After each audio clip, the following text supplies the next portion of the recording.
Hey, how's it going? Thanks for coming by the vlog. Just want to show you something real quick. Famitsu, Japan's #1 gaming magazine that happens to have a lady in the front. A little strange. Anyway,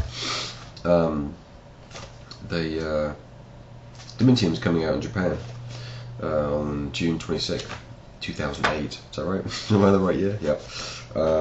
And they did like a little preview on the game.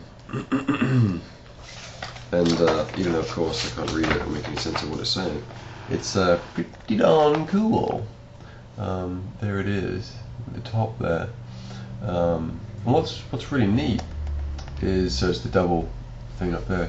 What's really neat is, it has a button, like there's like 20 odd, games that it's kind of preview or whatever for this issue, and Dimensions are at the top of the list, which is really cool. It doesn't look like it's alphabetical, and if you look at all these different panels on here, if I can get this so you can see it, Dimensions is actually the only one that has the double panel there. It takes up this whole space, whereas the other ones have just like a single kind of half panel on the different games. So that's really neat. I thought that was really cool that they gave it some kind of priority kind of positioning there in the mag, which I thought was really neat. So there you go. Cool. Very nice. Yeah, I just want to quickly talk about game design and or the game designer, I should say, and just some general thoughts on that. First off, there are some colleges that have game designer courses that, whenever I see that, I'm like, oh cool, what are they, because my background's in game design, so I'm like, cool, what are they teaching, what's their curriculum or whatever, what are they doing? And I'm like, I'm always interested to kind of see, how they would approach teaching that. And you check it out, and it's a programming course, to learn how to program. So, there's some fair reasons for why they could call it game designer and stuff like that, which I won't even bother getting into. But yeah, shocking. I think people just need to realize that game designer is, even though it may involve programming, it may involve scripting and technical aspects, it's not a programming job. It's a creative / technical, logical, whatever. It has many facets to it, but it's certainly not a programming position. So anyways, they need to get updated on what the industry terminology is.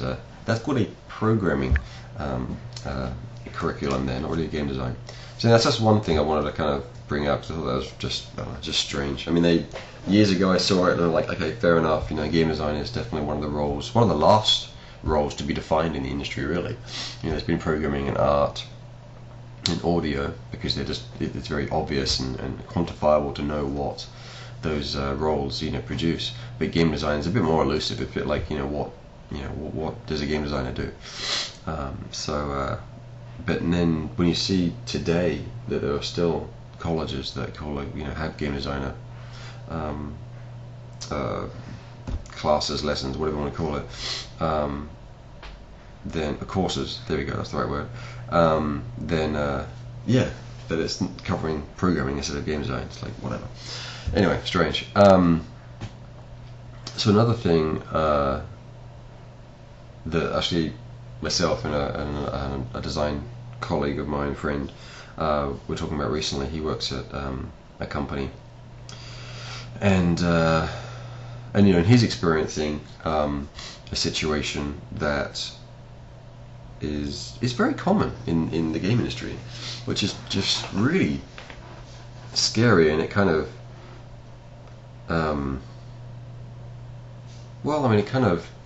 it shows in the games. It shows in the games that you see on the shelves. 50% of them are crap. And maybe I'm being generous by saying that it's only 50%.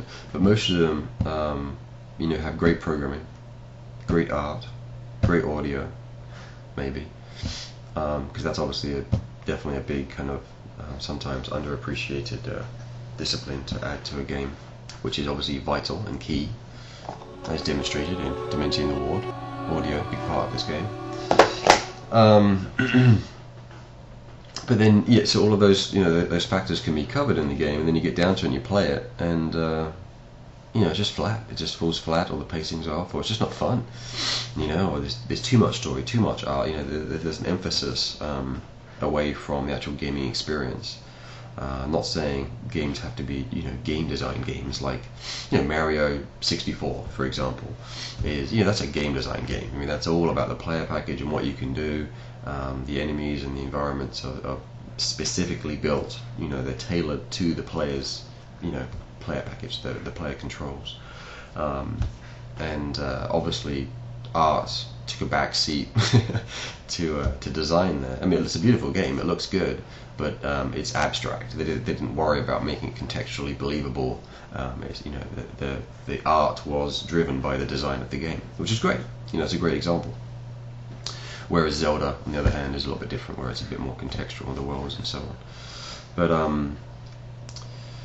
But yeah, a lot of games, don't choose to kind of put an emphasis on art, or design or programming. They just do it because they don't really understand game design.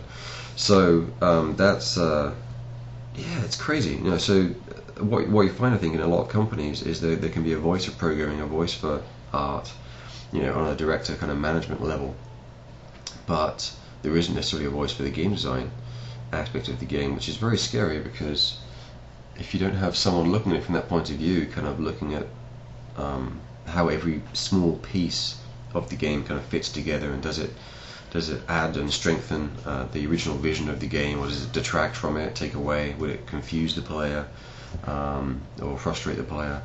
That's obviously just as important, or more important, depending on who you're talking to, than the art or programming aspect of the game. So anyway, so here he's experiencing that, which is rough. You'll have executive meetings where they're reviewing a milestone or a game or whatever, and there'll be lots of comments, and lots of good comments, about different aspects of the game. But when it comes down to deciding the features, there isn't someone there with a design voice to back up the lead designer or senior designer or whatever, whoever's in the room. So the art and programming a lot of time can trump, what the design team may say, because they're looking at it from their perspective. And not that design would trump them necessarily, but there needs to be just a fair, forum, an equal forum for discussion, because sometimes, design does need to give way to art, and vice versa, and programming and so on. It's a joint effort. Everything has to work together to produce the right gaming experience. At the end of the day, that's what's important, is the gaming experience enjoyable. God of War is a great example of that, where it has great gameplay, it has great visuals, the camera is very dynamic, the story's great, the audio, everything about it was done well, because I don't know anything about the development of that game, but the result indicates that there's definitely a mutual respect for all the different disciplines during development on that, because everything comes through, everything shines through in that game. So there you go. Anyway, so that's my quick update for now, and thanks for coming by, and I will talk to you later. Alright, thanks, bye. Oh, real quick, I just want to say this t-shirt is made by Michael Veroni. Thank you, Michael.